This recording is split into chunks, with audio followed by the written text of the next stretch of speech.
ਧੰਨ श्री गुरु ग्रंथ साहिब जी की पावन बाणी के अंदर टोटल 22 वारां ने ਅਤੇ 22 वारां ਦੇ अंदर सिर्फ 2 वारां ऐसियां ने जिन्हां ਦੇ अंदर ਧੰਨ श्री गुरु अर्जन पातशाह जी ने कोई श्लोक ऐड नहीं किया है, दर्ज नहीं किया है।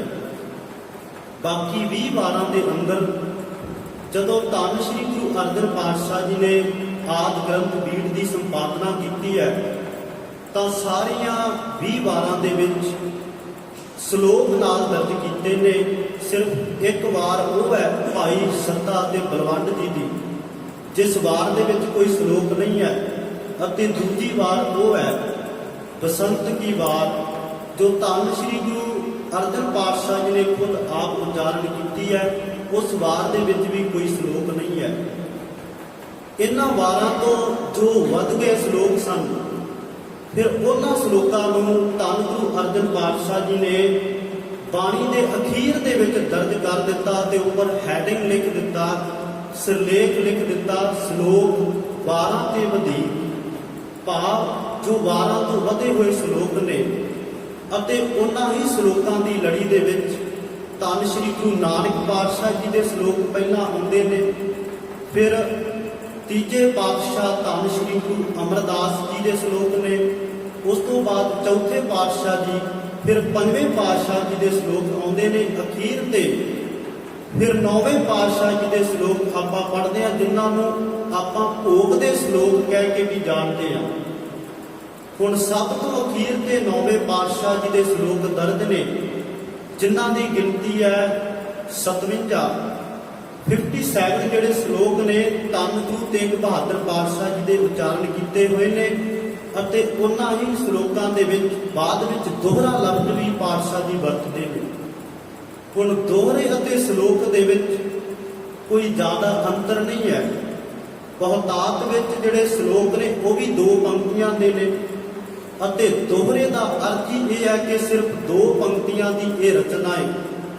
एक पोइटिकल स्ट्रक्चर है ये भी, जिवें शंत अष्टपदी अते होर शब्दां दी काव्यक शैली आपां पढ़दे हां। श्लोक अते दोहा दोहरा ये बहुत घट जिहड़ा ने वो वखरेवा है इन्हां दे विच। श्लोक हालांकि 2 तो वध पंक्तियां दे भी आपां बाणी दे अंदर पढ़दे हां, पर ये सारे श्लोक धन गुरु तेग बहादुर पातशाह जी दे 2 पंक्तियां दे ने।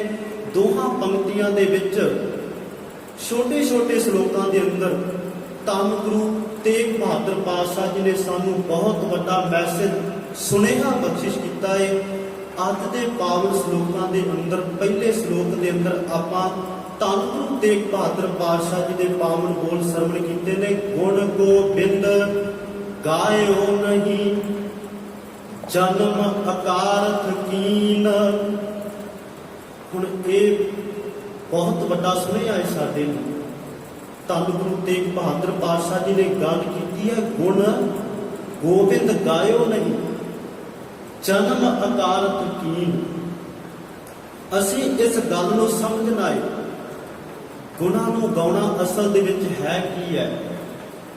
ਇੱਥੇ 2 ਚੀਜ਼ਾਂ ਆ ਜਾਣਗੀਆਂ, ਇੱਕ ਹੈ ਖੁਸ਼ਾਮਦ ਕਰਨੀ, ਇੱਕ ਹੈ ਕਿਸੇ ਦੀ ਉਸਤਤ ਕਰਨੀ।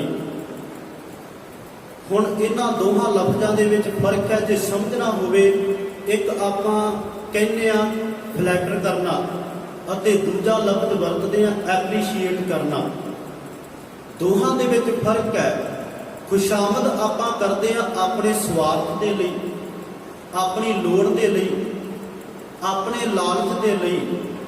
ਕਿਸੇ ਤੋਂ ਆਪਣਾ ਕੰਮ ਕਢਵਾਉਣਾ ਹੋਵੇ, ਅਸੀਂ ਉਸ ਦੀ ਖੁਸ਼ਾਮਦ ਕਰਦੇ ਆ, ਉਸ ਨੂੰ ਕੁਝ ਗੱਲਾਂ ਵੱਧ ਲਾ ਕੇ ਸੁਣਾਉਂਦੇ ਆ ਕਿ ਤੂੰ ਬਹੁਤ ਚੰਗਾ ਹੈ, ਤੇਰੇ ਵਰਗਾ ਕੋਈ ਹੈ ਨਹੀਂ ਹੈ, ਤੂੰ ਮੇਰਾ ਬੜਾ ਸੱਚਾ ਦੋਸਤ ਹੈ, ਹਰ ਵੇਲੇ ਲੋੜ ਵੇਲੇ ਮੇਰੇ ਕੰਮ ਆਉਣਾ ਹੈ।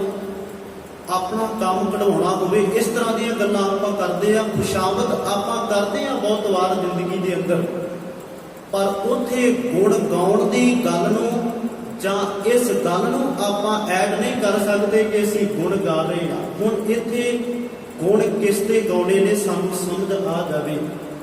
ਅਸੀਂ ਫਲੈਟਰ ਨਹੀਂ ਕਰਨਾ ਹੈ, ਅਸੀਂ ਖੁਸ਼ਾਮਦ ਨਹੀਂ ਕਰਨੀ ਹੈ, ਅਸੀਂ ਐਪਰੀਸ਼ੀਏਟ ਕਰਨਾ ਹੈ ਸੱਚੇ ਦਿਲੋਂ।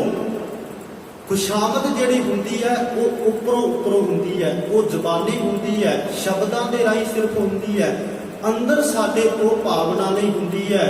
ਉਸ ਭਾਵਨਾ ਨੂੰ ਫਿਰ ਬਾਬਾ ਫਰੀਦ ਜੀ ਨੇ ਬਿਆਨ ਕੀਤਾ ਹੈ, ਜਿਨ ਮਨ ਹੋਰ ਮੁਖ ਹੋਰ ਸੇ ਕਾਂਡੇ ਕੱਚਿਆ ਭਲਿਆ। ਤੂੰ ਗੁਣਾਂ ਨੂੰ ਨਹੀਂ ਗਾ ਰਿਹਾ, ਤੂੰ ਤਾਂ ਆਪਣੀ ਲੋੜ ਦੇ ਲਈ ਕਿਸੇ ਦੀ ਖੁਸ਼ਾਮਦ ਕਰ ਰਿਹਾ ਏ। ਇਹ ਕੱਚਾਪਣ ਹੈ, ਇਹ ਸੱਚਾਈ ਨਹੀਂ ਹੈ, ਇਹ ਪਖੰਡ ਹੈ। ਪਖੰਡ ਨੂੰ ਆਪਣੇ ਜੀਵਨ ਦੇ ਅੰਦਰੋਂ ਖਤਮ ਕਰਨਾ ਏ। ਖਤਮ ਤਾਂ ਹੋਏਗਾ ਜੇ ਅਸੀਂ ਸੱਚੇ ਦਿਲੋਂ ਸੱਚੀ ਮੁਹੱਬਤ, ਸੱਚਾ ਪ੍ਰੇਮ ਪਰਮਾਤਮਾ ਦੇ ਗੁਣਾਂ ਦੇ ਨਾਲ ਪਾਵਾਂਗੇ। ਗੁਣਾਂ ਨੂੰ ਗਾਉਣਾ ਕੀ ਹੈ? ਉਸ ਪਰਮਾਤਮਾ ਦੇ ਪ੍ਰਤੀ ਸ਼ੁਕਰਾਨੇ ਦੀ ਭਾਵਨਾ ਆਪਣੇ ਚਿੱਤ ਦੇ ਅੰਦਰ ਪੈਦਾ ਕਰਨਾ। ਉਸ ਪਰਮਾਤਮਾ ਨੇ ਸਾਨੂੰ ਕਿੰਨਾ ਸੋਹਣਾ ਜੀਵਨ ਬਖਸ਼ਿਸ਼ ਕੀਤਾ ਹੈ, ਕਿੰਨੀਆਂ ਬਲੇਸਿੰਗਸ ਨੇ ਉਸ ਪਰਮਾਤਮਾ ਦੀਆਂ ਸਾਡੇ ਉੱਪਰ। ਸਾਨੂੰ ਹਮੇਸ਼ਾ ਫਿਰ ਕਰਨਾ ਕੀ ਚਾਹੀਦਾ ਹੈ? ਪਰਮਾਤਮਾ ਦੀ ਉਸਤਤ, ਉਸ ਨੂੰ ਭਾਵੇਂ ਖੁਸ਼ਾਮਦ ਦੀ ਲੋੜ ਨਹੀਂ ਹੈ, ਲਾਲਚ ਨਹੀਂ ਹੈ ਕਿ ਕੋਈ ਮੇਰੀ ਖੁਸ਼ਾਮਦ ਕਰੇ, ਪਰ ਜੇ ਅਸੀਂ ਆਪਣੇ ਮਨ ਨੂੰ ਸ਼ੁੱਧ ਕਰਨਾ ਹੈ, ਪਿਓਰ ਕਰਨਾ ਹੈ, ਸਾਨੂੰ ਪਰਮਾਤਮਾ ਦੇ ਗੁਣ ਗਾਉਣੇ ਪੈਣਗੇ। We should always be appreciate to God for his blessings upon us. ਸਾਨੂੰ ਹਮੇਸ਼ਾ ਐਪਰੀਸ਼ੀਏਟ ਕਰਨਾ ਚਾਹੀਦਾ ਹੈ। ਤੇ ਉਹ ਪਰਮਾਤਮਾ ਗੋਡ ਕਿਤੇ ਵੱਖਰੀ ਜਗ੍ਹਾ ਤੇ ਨਹੀਂ ਹੈ, ਸਾਡੇ ਸਾਰਿਆਂ ਦੇ ਅੰਦਰ ਹੈ। ਅਸੀਂ ਜਦੋਂ ਵੀ ਕਿਸੇ ਵਿੱਚ ਕੋਈ ਗੁਣ ਦੇਖਦੇ ਹਾਂ, ਉਸ ਨੂੰ ਐਪਰੀਸ਼ੀਏਟ ਕਰੀਏ। ਸਾਡੇ ਮਨ ਦੇ ਅੰਦਰ ਜੈਲਸ ਨਾ ਹੋਵੇ। ਅਸੀਂ ਸੱਚੇ ਦਿਲੋਂ ਕਿਸੇ ਦੇ ਗੁਣ ਨੂੰ ਦੇਖ ਕੇ ਉਸ ਦੀ ਐਪਰੀਸ਼ੀਏਸ਼ਨ ਕਰੀਏ। ਇਹ ਹੈ ਅਸਲ ਦੇ ਵਿੱਚ ਸੱਚੇ ਦਿਲੋਂ ਗੁਣਾਂ ਨੂੰ ਗਾਉਣਾ। ਫਿਰ ਉਹ ਗੁਣ, ਉਹ ਕੁਆਲਿਟੀਜ਼ ਸਾਡੇ ਆਪਣੇ ਜੀਵਨ ਦੇ ਵਿੱਚ ਵੀ ਆ ਜਾਣ, ਸਾਡਾ ਜੀਵਨ ਸਫਲ ਹੋ ਜਾਏਗਾ। ਜੇ ਅਸੀਂ ਗੁਣਾਂ ਨੂੰ ਨਹੀਂ ਗਾਇਆ ਤਾਂ ਫਿਰ ਪਾਤਸ਼ਾਹ ਜੀ ਬਚਨ ਕਰ ਰਹੇ ਨੇ, ਗੁਣ ਗੋਬਿੰਦ ਗਾਇਓ ਨਹੀਂ ਜਨਮ ਅਕਾਰਤ ਕੀਨ। ਹੁਣ ਅਸੀਂ ਕੋਈ ਦੁਕਾਨ ਤੋਂ ਪੈਨ ਖਰੀਦ ਲਿਆਈਏ, ਦੁਕਾਨਦਾਰ ਨੇ ਦੱਸ ਦਿੱਤਾ ਭਲਿਆ ਇਸ ਦੀ ਗਰੰਟੀ ਜਿਹੜੀ ਹੈ ਸਿਰਫ 2 ਮਹੀਨੇ ਤੱਕ ਹੈ। ਜੇ ਇਸ ਨੂੰ ਨਾ ਵਰਤਿਆ, ਇਸ ਪੈਨ ਦੀ ਸ਼ਾਈ ਜਿਹੜੀ ਹੈ ਬੇਕਾਰ ਹੋ ਜਾਏਗੀ, ਕੰਮ ਨਹੀਂ ਆਏਗੀ, ਜੰਮ ਜਾਏਗੀ, ਫਿਰ ਤੂੰ ਕੁਝ ਲਿਖ ਨਹੀਂ ਸਕੇਗਾ। ਹੁਣ ਇਨਸਾਨ ਨੇ ਕੀ ਕੀਤਾ? ਪੈਨ ਆਪਣੀ ਜੇਬ ਦੇ ਵਿੱਚ ਸਾਂਭ ਕੇ ਰੱਖ ਲਿਆ, ਬੜਾ ਸੰਭਾਲ ਕੇ ਰੱਖਿਆ, ਕਿਉਂਕਿ ਪੈਸੇ ਖਰਚੇ ਨੇ, ਵਰਤਿਆ ਨਹੀਂ, ਸੰਭਾਲ ਬੜੀ ਕੀਤੀ, ਪਰ ਹੋਇਆ ਕੀ? 2 ਮਹੀਨੇ ਬਾਅਦ ਉਹ ਬੇਕਾਰ ਹੋ ਗਿਆ, ਯੂਜ਼ਲੈਸ ਹੋ ਗਿਆ, ਕਿਸੇ ਕੰਮ ਨਹੀਂ ਆਇਆ। ਜੋ ਲਿਖ ਸਕਦਾ ਸੀ ਉਹ ਵੀ ਉਸ ਪੈਨ ਦੇ ਨਾਲ ਨਾ ਲਿਖ ਸਕਿਆ। ਭਲਿਆ ਇਹ ਜੀਵਨ, ਇਹ ਸਰੀਰ ਵੀ ਇਸੇ ਪ੍ਰਕਾਰ ਹੈ। ਜੇ ਨਾ ਵਰਤਿਆ, ਇਹ ਇੱਕ ਨਾ ਇੱਕ ਦਿਨ ਇਸ ਦੀ ਮਿਆਦ ਵੀ ਖਤਮ ਹੋ ਜਾਏਗੀ। ਜੇ ਇਸ ਦੇ ਅੰਦਰ ਗੁਣ ਪੈਦਾ, ਕੁਆਲਿਟੀਜ਼ ਪੈਦਾ ਨਾ ਕੀਤੀਆਂ, ਫਿਰ ਇਹ ਵੀ ਇੱਕ ਨਾ ਇੱਕ ਦਿਨ ਮਿੱਟੀ ਦੀ ਢੇਰੀ ਹੋ ਜਾਏਗੀ, ਮਿੱਟੀ ਦੇ ਵਿੱਚ ਮਿਲ ਜਾਏਗੀ। ਫਿਰ ਇਹ ਸਮਾਂ ਤੈਨੂੰ ਦੁਬਾਰਾ ਨਹੀਂ ਮਿਲਣ ਵਾਲਾ ਹੈ, ਇਹ ਵਿਅਰਥ ਹੋ ਜਾਏਗੀ। ਗੁਣਾਂ ਤੋਂ ਬਿਨਾ, ਉਸ ਪਰਮਾਤਮਾ ਦੇ ਪ੍ਰੇਮ ਤੋਂ ਬਿਨਾ, ਧਰਮ ਤੋਂ ਬਿਨਾ, ਜਨਮ ਅਕਾਰਤ ਕੀਨ। ਕਹੋ ਨਾਨਕ ਹਰ ਬਾਜਮ ਨਾ, ਜਿਹ ਬਿਦ ਜਲ ਕਉ ਮੀਨ। ਬਹੁਤ ਸੁੰਦਰ ਜਿਹੜੀ ਉਦਾਹਰਨ ਧੰਨ ਗੁਰੂ ਤੇਗ ਬਹਾਦਰ ਪਾਤਸ਼ਾਹ ਜੀ ਨੇ ਸਮਝਾਉਣ ਦੇ ਲਈ ਵਰਤੀ ਹੈ, ਕਿਵੇਂ ਗੁਣਾਂ ਨੂੰ ਗਾਉਣਾ ਹੈ। ਮੱਛੀ ਨੂੰ ਕੋਈ ਖਾਸ ਉਦਮ ਨਹੀਂ ਕਰਨਾ ਪੈਂਦਾ ਹੈ। ਉਹ ਕੋਈ ਹਾਰਮੋਨੀਅਮ ਲੈ ਕੇ ਜਾਂ ਤਬਲਾ ਲੈ ਕੇ, ਕੋਈ ਸਾਜ਼ ਲੈ ਕੇ ਨਹੀਂ ਬੈਠਦੀ ਹੈ ਪਾਣੀ ਦੇ ਵਿੱਚ ਕਿ ਮੈਂ ਪਾਣੀ ਨੂੰ ਗਾ ਰਹੀ ਹਾਂ, ਮੈਂ ਕੋਈ ਸਪੈਸ਼ਲ ਜਿਹੜਾ ਹੈ ਉਹ ਗੀਤ ਗਾ ਰਹੀ ਹਾਂ। ਮੱਛੀ ਨੂੰ ਆਪਾਂ ਦੇਖਦੇ ਹਾਂ ਪਾਣੀ ਦੇ ਵਿੱਚ ਕਿਵੇਂ ਰਹਿੰਦੀ ਹੈ। ਭਾਵੇਂ ਪਾਣੀ ਦੇ ਵਿੱਚ ਹੋਰ ਵੀ ਬੜੇ ਜੀਵ ਨੇ ਜਿਨ੍ਹਾਂ ਤੋਂ ਮੱਛੀ ਨੂੰ ਖਤਰਾ ਵੀ ਹੋ ਸਕਦਾ ਹੈ। ਮੱਛੀ ਨੂੰ ਪਾਣੀ ਦੇ ਵਿੱਚ ਰਹਿਣ ਦੇ ਲਈ ਸਟਰਗਲ ਵੀ ਕਰਨਾ ਪੈਂਦਾ ਹੈ। ਬਹੁਤ ਸਾਰੇ ਚੈਲੰਜਸ ਦਾ ਵੀ ਸਾਹਮਣਾ ਕਰਨਾ ਪੈਂਦਾ ਹੈ, ਫੇਸ ਕਰਨੇ ਪੈਂਦੇ ਨੇ ਉਸ ਨੂੰ। ਪਰ ਫਿਰ ਵੀ ਉਹ ਕਦੀ ਇਹ ਨਹੀਂ ਕਹਿੰਦੀ ਹੈ ਕਿ ਮੈਨੂੰ ਪਾਣੀ ਦੇ ਵਿੱਚੋਂ ਬਾਹਰ ਕੱਢੋ, ਕਿਉਂਕਿ ਇੱਥੇ ਬਹੁਤ ਦੁੱਖ ਨੇ, ਬਹੁਤ ਕਸ਼ਟ ਨੇ, ਬੜੀਆਂ ਮੁਸੀਬਤਾਂ ਨੇ। ਮੱਛੀ ਪਾਣੀ ਨੂੰ ਨਹੀਂ ਛੱਡਦੀ ਹੈ, ਸਗੋਂ ਪਾਣੀ ਦੇ ਵਿੱਚੋਂ ਜੋ ਕੋਈ ਬਾਹਰ ਕੱਢਣ ਦੀ ਕੋਸ਼ਿਸ਼ ਵੀ ਕਰਦਾ ਹੈ, ਉਹ ਤੜਪਦੀ ਹੈ ਕਿ ਮੈਨੂੰ ਪਾਣੀ ਦੇ ਨਾਲੋਂ ਵੱਖ ਨਾ ਕਰ, ਮੈਂ ਇਸ ਤੋਂ ਬਿਨਾਂ ਨਹੀਂ ਰਹਿ ਸਕਦੀ ਹਾਂ। ਭਲਿਆ ਤੇਰੇ ਅੰਦਰ ਮੱਛੀ ਵਰਗੀ ਪ੍ਰੀਤ ਜਿਹੜੀ ਹੈ ਉਹ ਪ੍ਰਮਾਤਮਾ ਦੇ ਨਾਲ ਪੈ ਜਾਏ। ਪਰ ਹੋਏਗਾ ਤਾਂ ਜੇ ਤੈਨੂੰ ਯਾਦ ਹੋਏਗਾ ਕਿ ਪ੍ਰਮਾਤਮਾ ਦੀਆਂ ਬਖਸ਼ਿਸ਼ਾਂ ਕੀ ਨੇ, ਦਾਤਾਂ ਕੀ ਨੇ ਮੇਰੇ ਉੱਪਰ।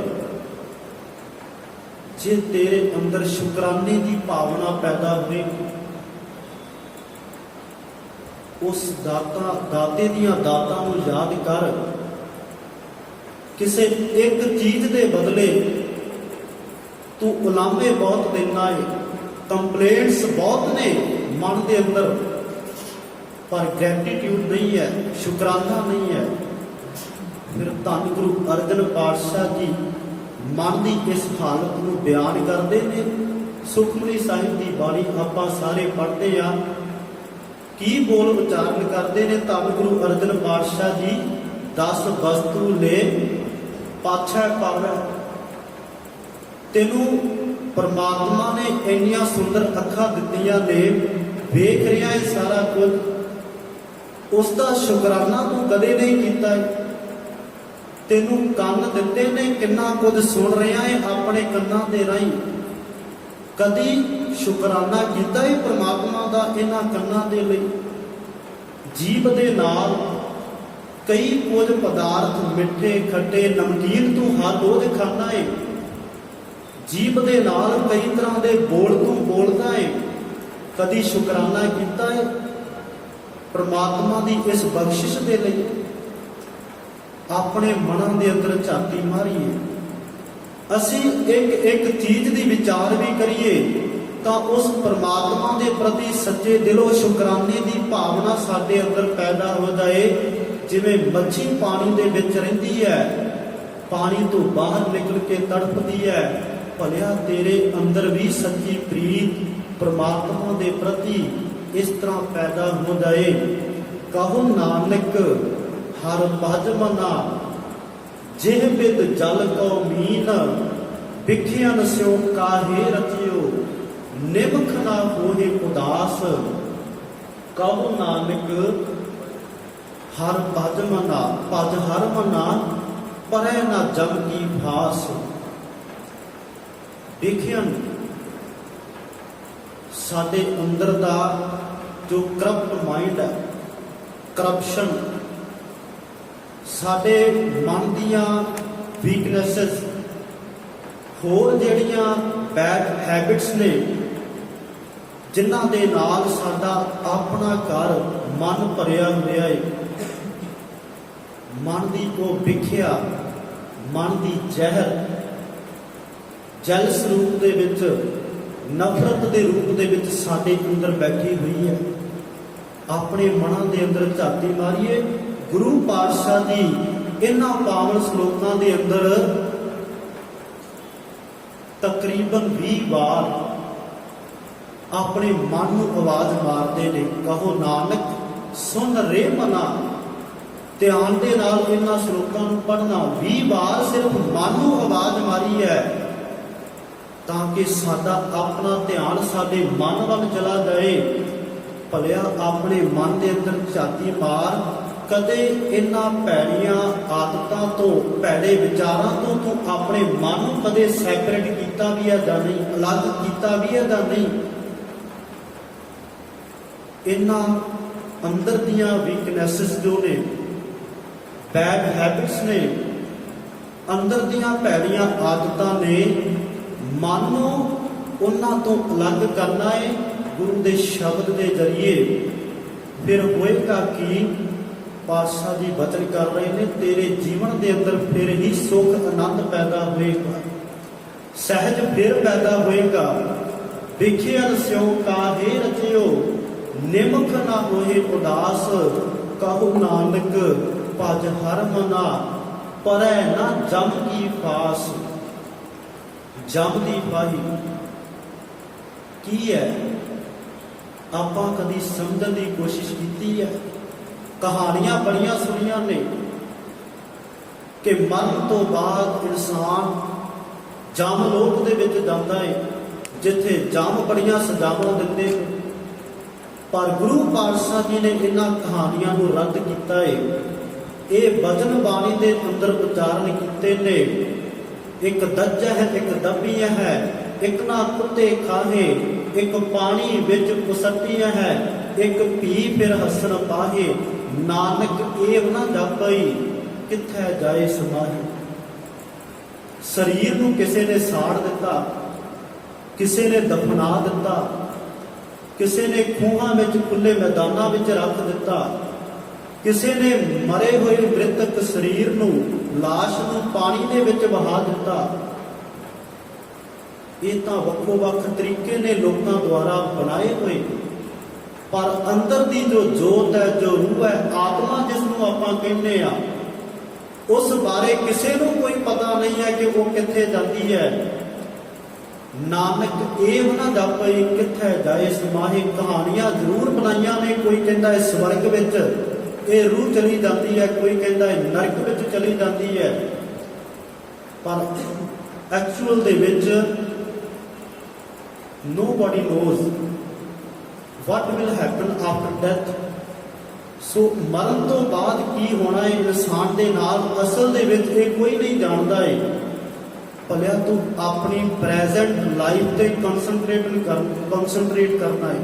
ਪਾਤਸ਼ਾਹ ਜੀ ਨੇ ਇਹ ਗੱਲ ਫਿਰ ਸਮਝਾਈ ਹੈ, ਜਮ ਜਿਉਂਦੇ ਜੀ ਤੇਰੇ ਅੰਦਰ ਬੈਠੇ ਹੋਏ ਨੇ, ਤੇਰਾ ਆਪਣਾ ਮਨ ਖੁਦ ਜਮ ਰੂਪ ਬਣਿਆ ਹੋਇਆ ਹੈ।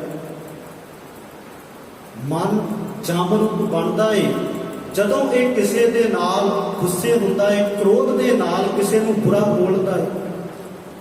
ਆਪਣੇ ਲਈ ਮਨ ਉਦੋਂ ਜਮ ਰੂਪ ਬਣ ਜਾਂਦਾ ਹੈ ਜਦੋਂ ਇਹ ਮਨ ਕਾਮ ਵਾਸ਼ਨਾ ਦੇ ਵਿੱਚ ਵਹਿ ਜਾਂਦਾ ਹੈ, ਜਦੋਂ ਇਹ ਮਨ ਲੋਭ ਲਾਲਚ ਦੇ ਵਿੱਚ ਆ ਕੇ ਆਪਣੇ ਭਰਾਵਾਂ ਤੱਕ ਨੂੰ ਕਤਲ ਕਰ ਦਿੰਦਾ ਹੈ, ਆਪਣੇ ਮਾਂ ਪਿਓ ਦੀ ਰਿਸਪੈਕਟ ਕਰਨੀ ਭੁੱਲ ਜਾਂਦਾ ਹੈ।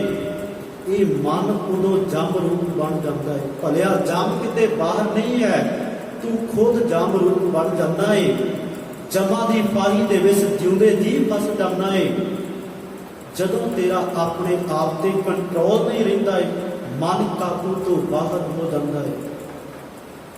ਇਹ ਜਮਾਂ ਦੀਆਂ ਫਾਹੀਆਂ ਜਿਉਂਦੇ ਜੀ ਤੂੰ ਕੱਟਣੀਆਂ ਨੇ। ਉਸ ਪਰਮਾਤਮਾ ਦੇ ਗੁਣਾਂ ਨੂੰ ਗਾ ਕੇ, ਇਸ ਕਰਕੇ ਇਹਨਾਂ ਪਾਵਨ ਦੋ ਸ਼ਲੋਕਾਂ ਨੂੰ ਆਪਾਂ ਧਿਆਨ ਦੇ ਵਿੱਚ ਰੱਖਣਾ ਹੈ। ਇਹ ਨਹੀਂ ਕਿ ਇੱਥੇ ਵਿਚਾਰ ਸੁਣ ਲਈ ਹੈ, ਸਗੋਂ ਇਹ ਵਿਚਾਰ ਹਰ ਸਮੇਂ ਉੱਠਦਿਆਂ ਬਹਿੰਦਿਆਂ ਸਾਡੇ ਮਨਾਂ ਦੇ ਅੰਦਰ ਚੱਲਦੀ ਰਹੇ।